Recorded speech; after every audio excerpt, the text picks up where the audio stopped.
Hi everyone and welcome to Johnny How To. Today we're going to take a look at the quick selection tool and the magic wand tool in Photoshop. Now as you can see, they both share the same spot on the toolbar, and the keyboard shortcut is W for wand, and that's mainly because the magic wand tool has been around all the way since version 1 of Photoshop. The quick selection tool does have a few less controls up here at the top for the context sensitive area of Photoshop. That's because it's a little bit more interactive of a tool. Now the basics of the tool is you just click and drag, and as you drag across a section, it's going to try and find like colors or luminosity, meaning brightness. And even if it's further away, it's going to continue to add to my selection. So you can kind of see that I have the lighter blue over here and a slightly darker blue over here, but they're all part of the same selection. So as you left click and drag, it's always going to continue to add to your selection no matter what color it might be. Here's another quick example of how the quick selection tool actually works. If I just left click and drag, you can see it's gradually adding more and more to my selection, and I can do that in different parts of the image. Or say I wanted to select this whole yellow wall all at once, I could just left click and drag,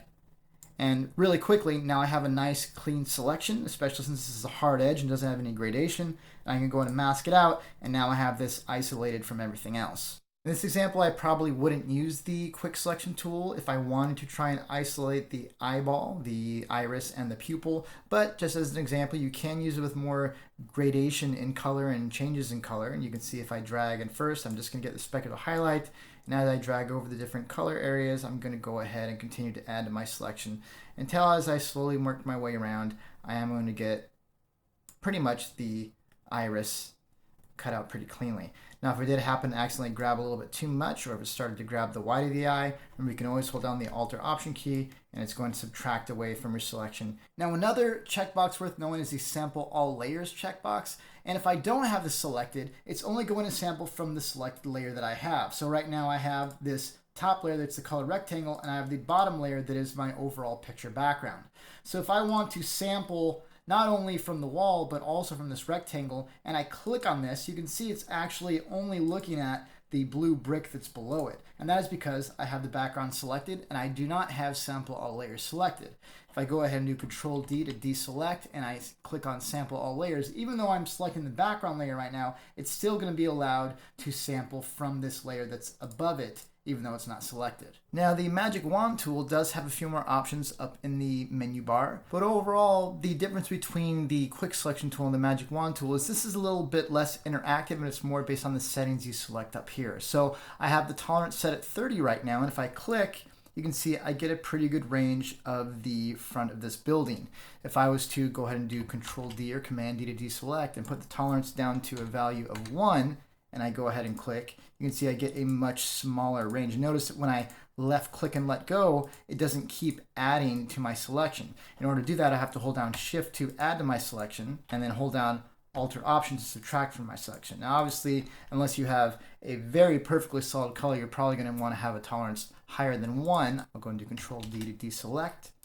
Now you can see it's selected more than just the building, so if I go ahead and keep dropping down a little bit, let's go maybe 100, and click. Okay, now I've got the good vast majority of at least the front facing part of this building, not the underside of it, selected. If I hold down Shift, I can continue to add to my selection. But you can see if I go over too much and try and add this as well, it's going to add the sky and everything as well. And of course you can add and subtract from your selections. If I hold down the Alt or Option key, I can subtract away until I have what seems like is getting to be a pretty clean selection. There is anti-alias, which I can think you're probably almost always going to want to have on. That's somewhat akin to the auto enhance functionality in the quick selection tool, and that's going to try and give you less jagged selection edges. Now the Magic Wand tool shares the same Sample All Layers checkbox that the quick selection tool does, but it also has this contiguous checkbox right here, which is basically going to say I'm only allowed to grab